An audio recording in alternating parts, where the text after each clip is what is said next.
Ah, yes. The Legend of Zelda, Ocarina of Time.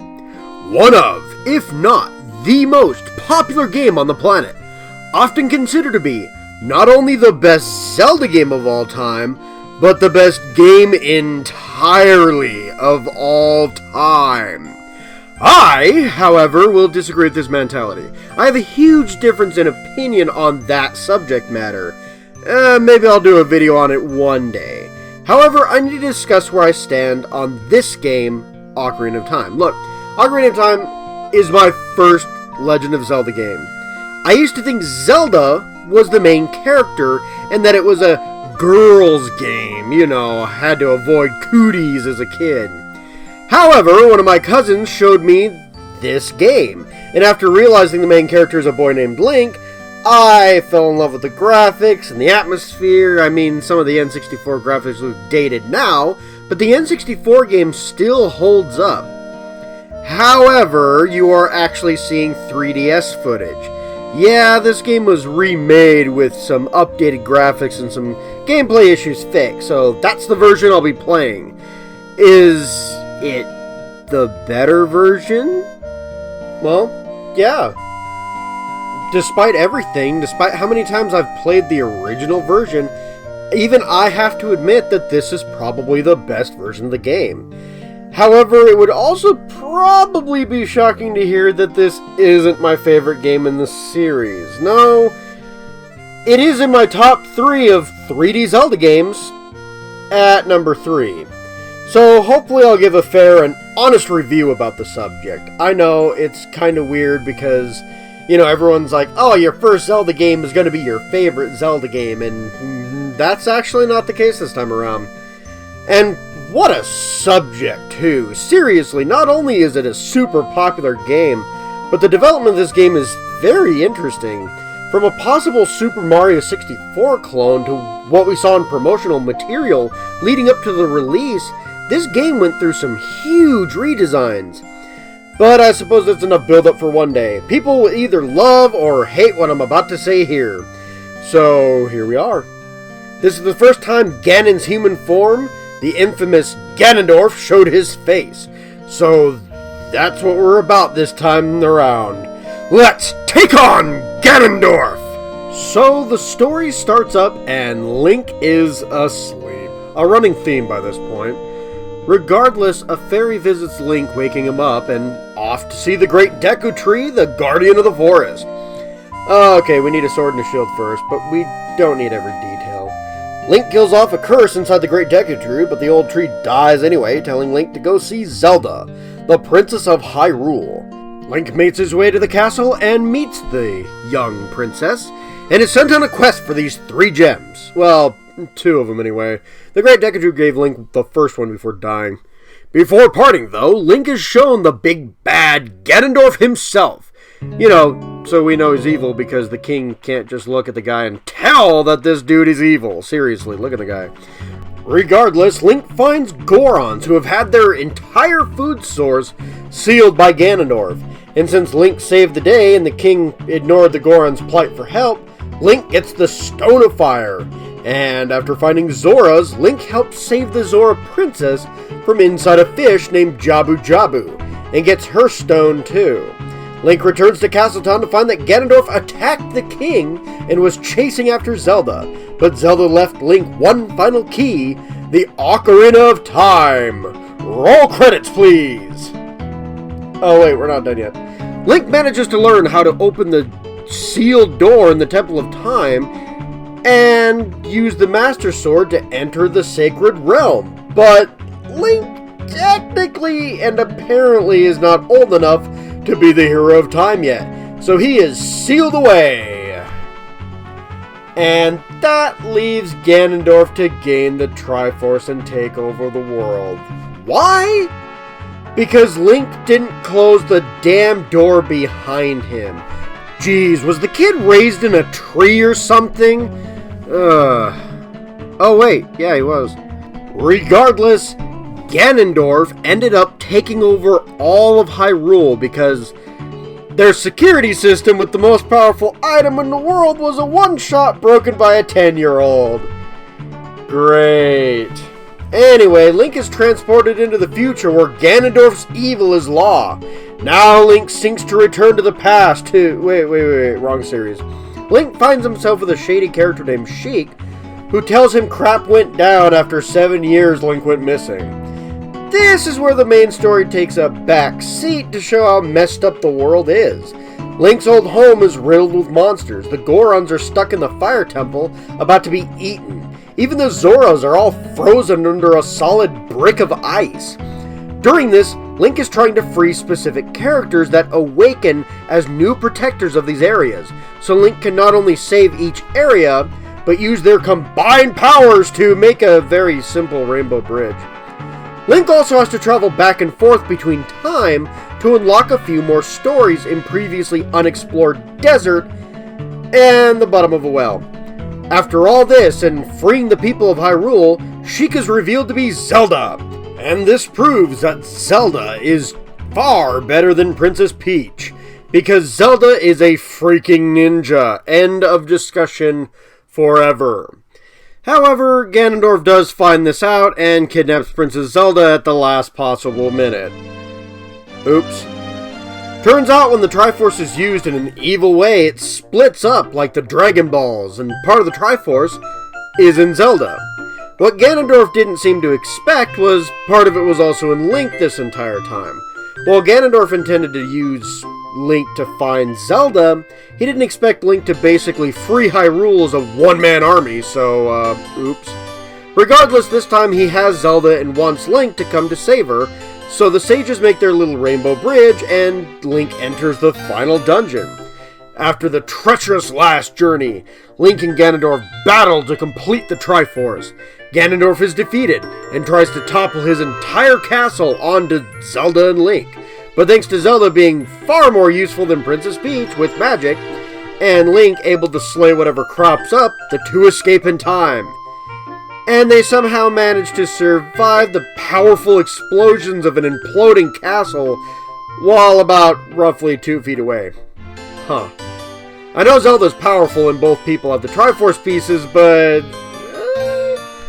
Actually, it turns out Ganondorf somehow survived this too, despite using his dying breath to collapse the castle, and suddenly... No, he just survives and transforms into Big Ganon, the Beast of Power. Fun fact, if you lose this fight, you start a whole nother timeline that keeps Ganondorf permanently stuck in this form. So, cool. Regardless, when you do actually defeat him, he turns back into Ganondorf, somehow still alive, and is sealed away in the never-seen Sacred Realm by the sages. Zelda then decides to create a third timeline and send your ass back in time so you can stop Ganondorf of the past. Navi suddenly yeets out of the plot at this moment, and Link goes to talk to Zelda as the credits roll. So I suppose the biggest answer is the writing any good? The answer is, yes and no. You guys ever played Link to the Past? The first half of Link getting the stones to open his way to the Master Sword was ripped directly out of that game. It isn't the only time something like this happens in the series, but still. You also travel to another world. In Link to the Past, it was the Dark World, here it's the future. Outside of that, there are a few plot holes of Ganondorf just never dying, and the world being taken over because the protection of the Triforce, the wish-granting device, not resetting while they sealed Link away so he could be old enough to stop Ganondorf? That's bullshit! Link from Wind Waker is also young, and he manages to stop Ganondorf just fine. Also, dialogue outside the main quest is once again lacking, probably due to the hardware limits, but not all the side characters are exactly dull.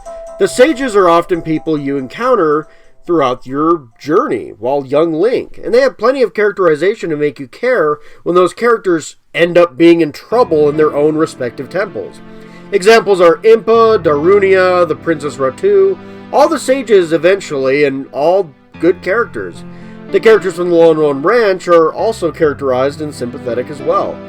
Given Talon is lazy and hell, but once you save him and his ranch, He grows as a character, and he's working hard afterwards.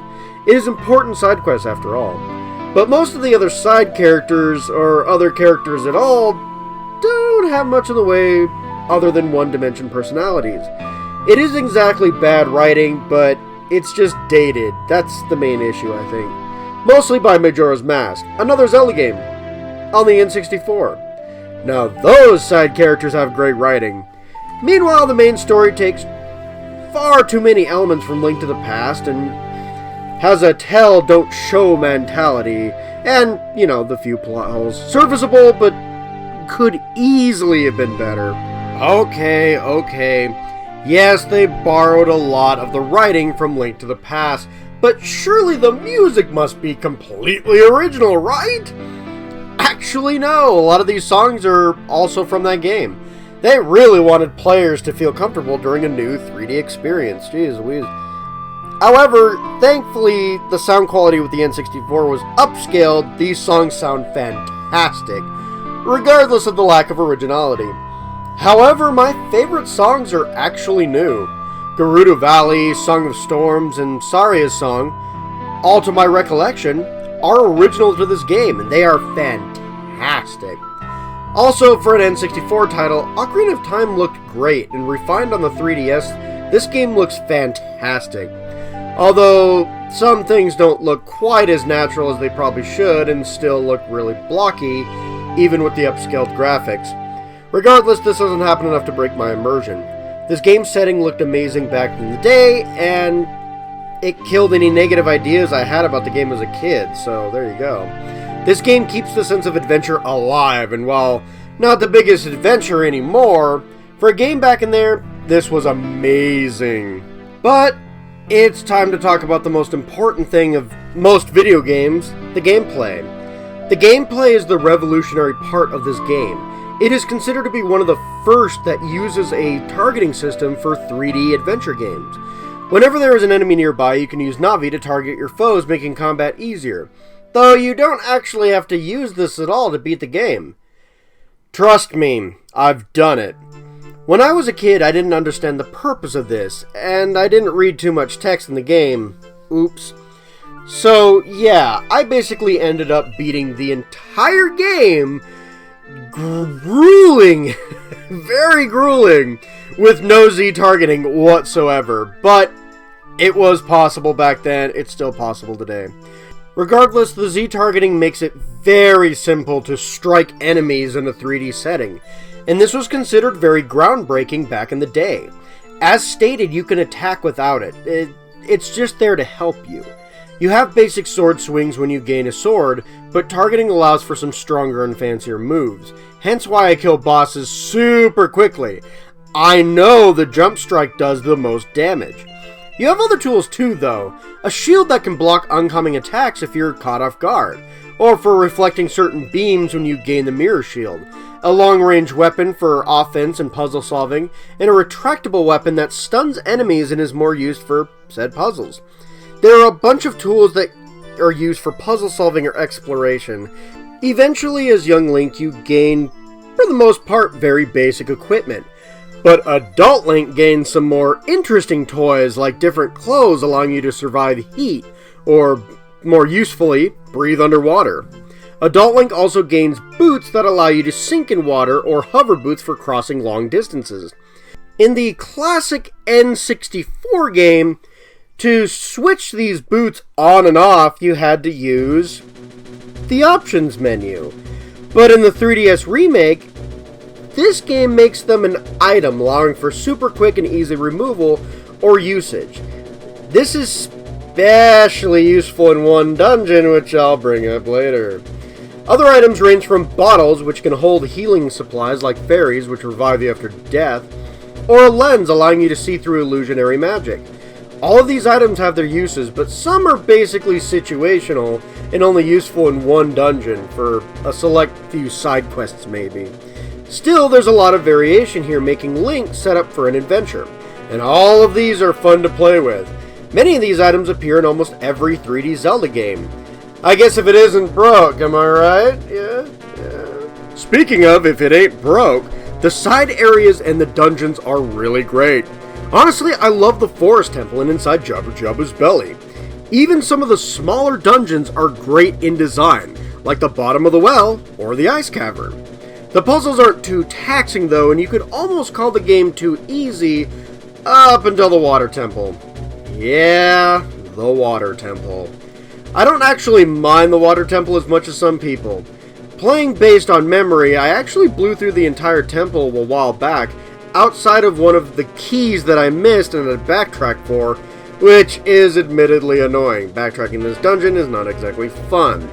The biggest reason this temple was terrible is because of the iron boots. You need them to sink in water, and you often had to take them on and off, pull them, up and down all the damn time, which meant pausing the game constantly, breaking any type of pacing this freaking temple had.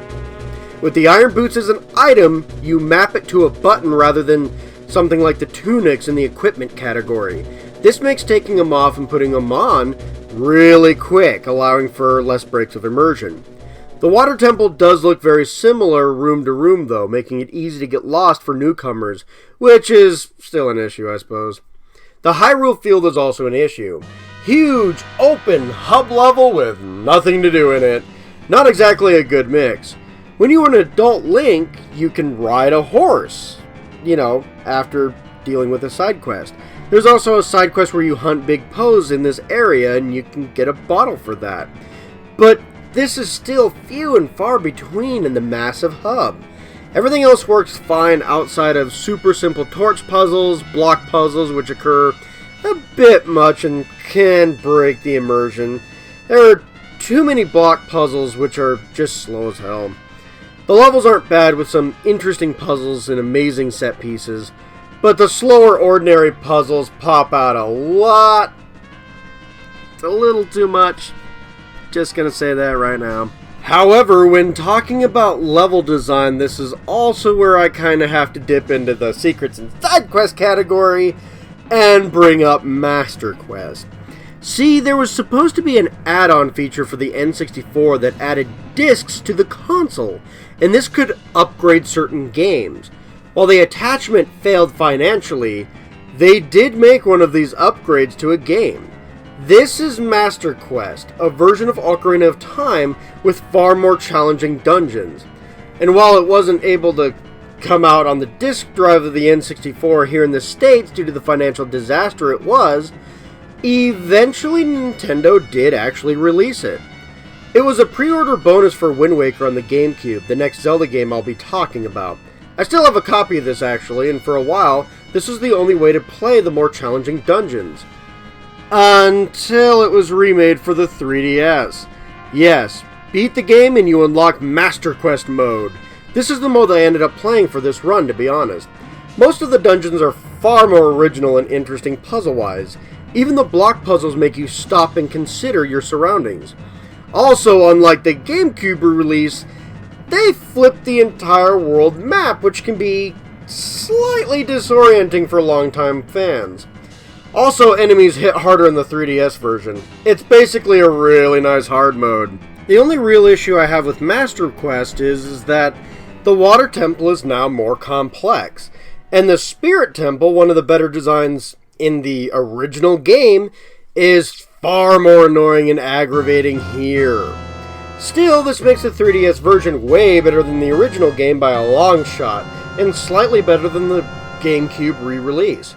But even the original game has plenty of side content. Getting Epona, the horse, finding bottles, which is useful for holding healing items, and the best sword in the game is gained through a large trading chain side quest. You also have health upgrades in the form of heart pieces, upgrades to ammo counts by playing minigames or finding this rolling Goron and stopping him with bombs. Lastly, there's the gold Skulltulas. They're these common enemies called Skulltulas on walls that are kind of an annoying obstacle. They're basically a cross between a skull and a tarantula.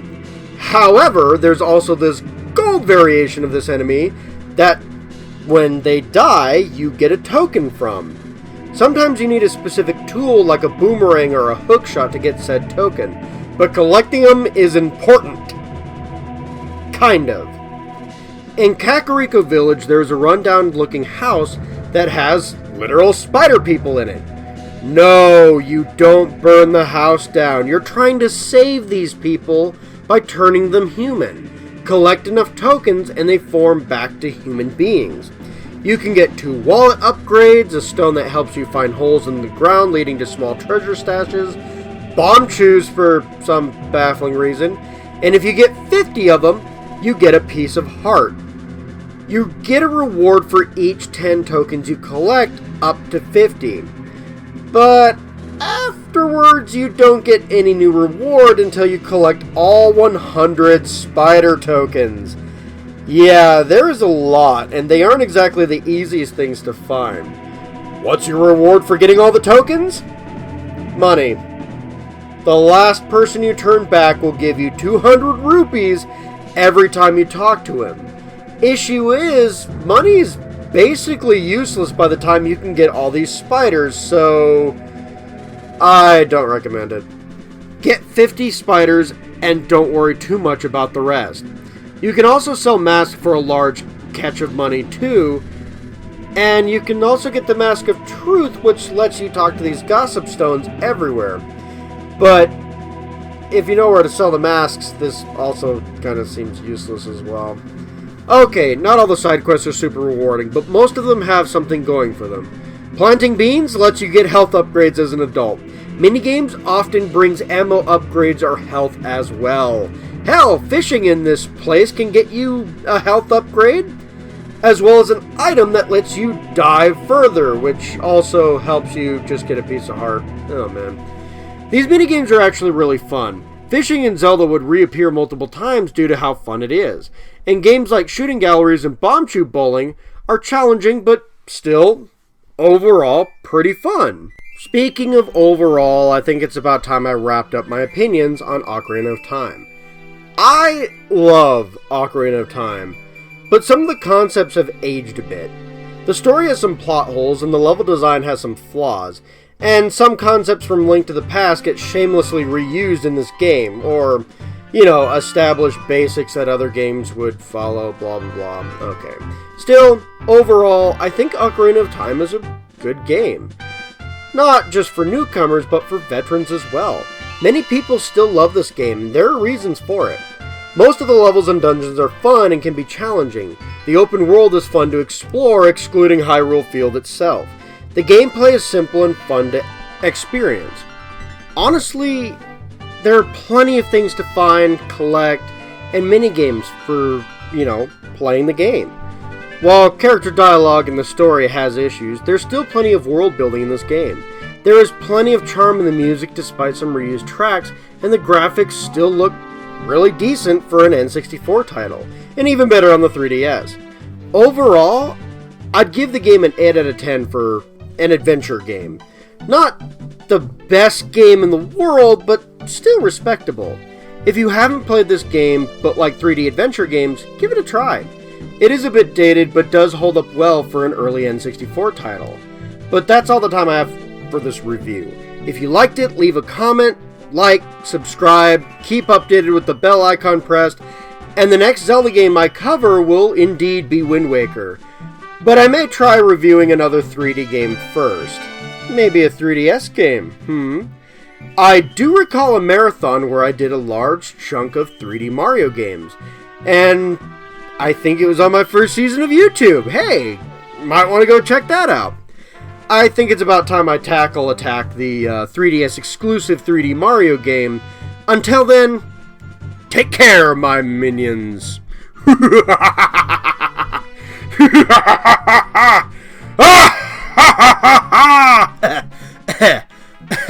Gosh, I'm getting old for that. Alright, bye-bye.